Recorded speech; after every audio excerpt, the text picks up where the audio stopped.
Shalom Bapak Ibu yang dikasihi dan diberkati oleh Tuhan. Selamat pagi, selamat bertemu kembali dalam sarapan rohani Galang Ningyang Abian Base, Sabtu 24 Desember 2022. Pagi ini kita juga mempersiapkan diri untuk beraktivitas untuk pagi ini, untuk menyambut hari Tuhan, khususnya kita mempersiapkan diri untuk memasuki hari Natal.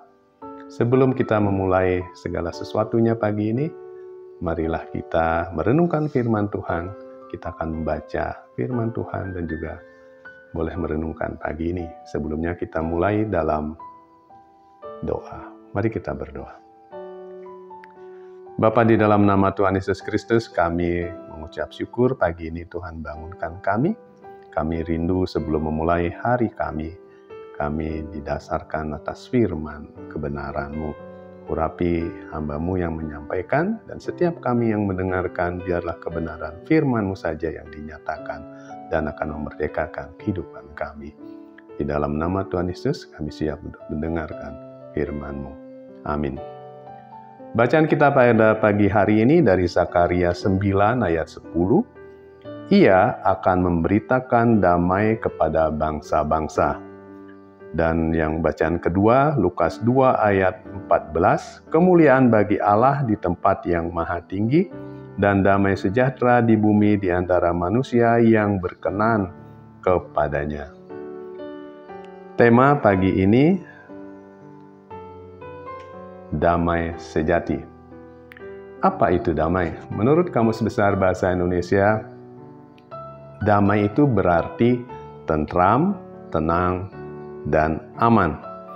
Tentu setiap kita mengidam-idamkan atau merindukan kehidupan yang damai.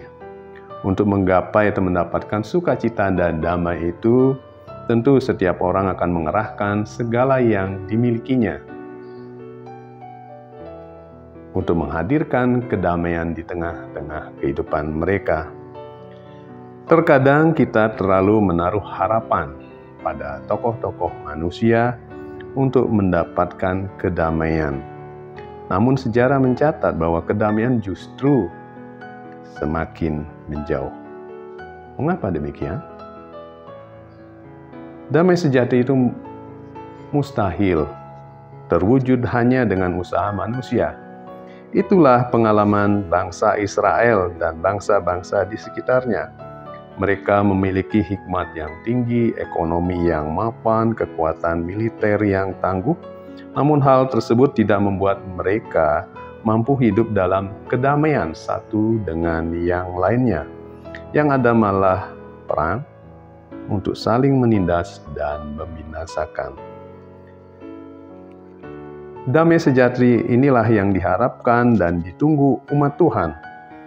Hal tersebut juga terlihat dalam Zakaria 9, bacaan kita pagi ini, di mana saat itu umat Tuhan menunggu dan menantikan datangnya seorang Raja Damai yang akan memberikan damai sejahtera kepada umatnya.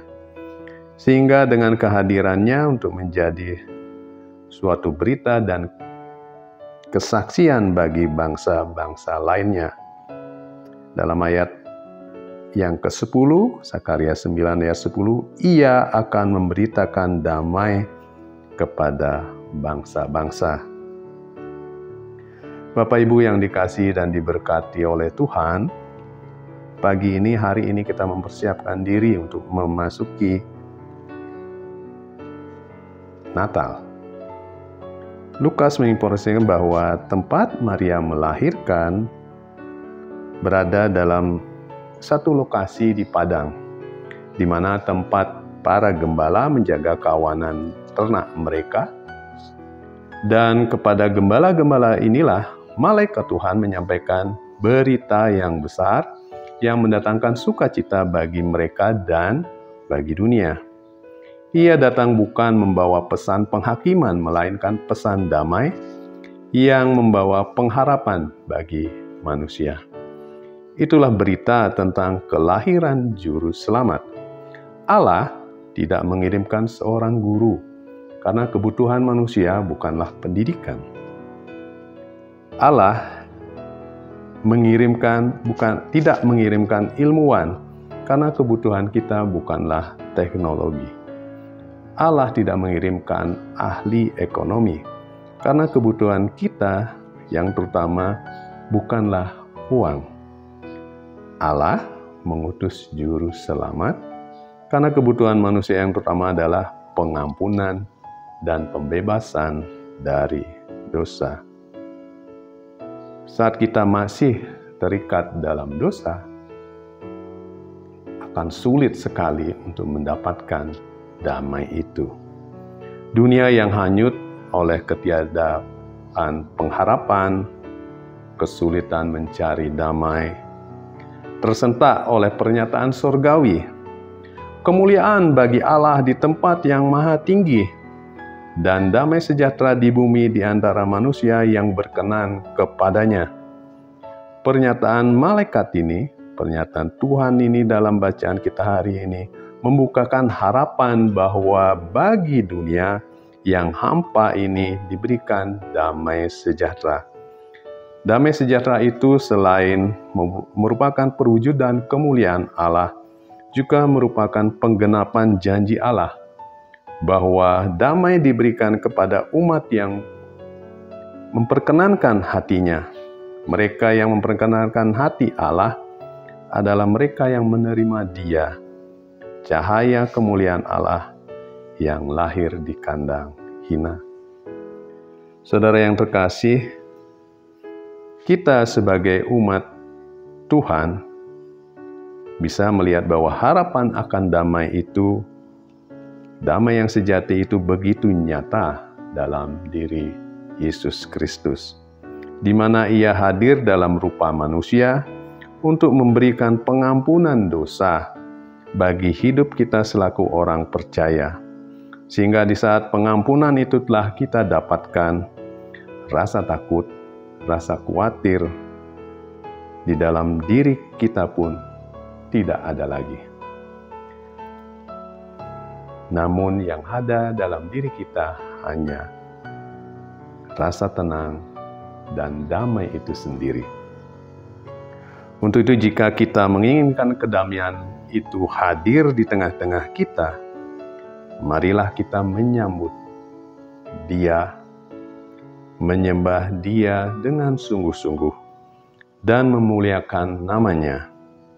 Karena dalam kemuliaan Tuhan akan ada damai sejahtera, karena Dialah adalah Raja damai yang sejati.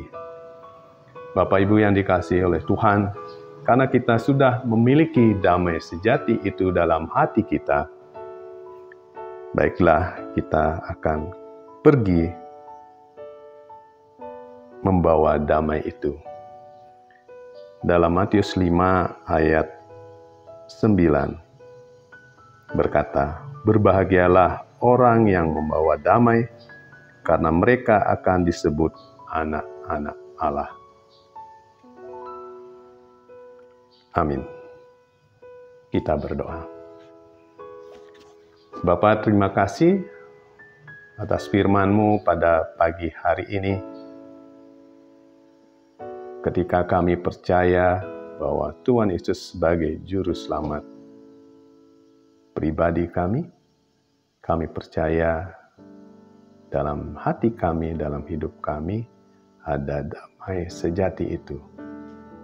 Terima kasih Bapa, dan berilah kuasa kepada kami, berilah hikmat kepada kami untuk kami menjadi pembawa damai bagi orang-orang di sekitar kami, dimanapun Tuhan tempatkan kami, sehingga mereka juga boleh melihat kemuliaan Allah dan juga mendapatkan damai sejati itu. Terima kasih Tuhan, dalam nama Tuhan Yesus kami berdoa dan mengucap syukur. Amin. Bapak Ibu yang dikasihi oleh Tuhan, selamat Natal, selamat mempersiapkan diri untuk merayakan kelahiran Sang Juru Selamat, Raja Damai itu. Shalom. Tuhan.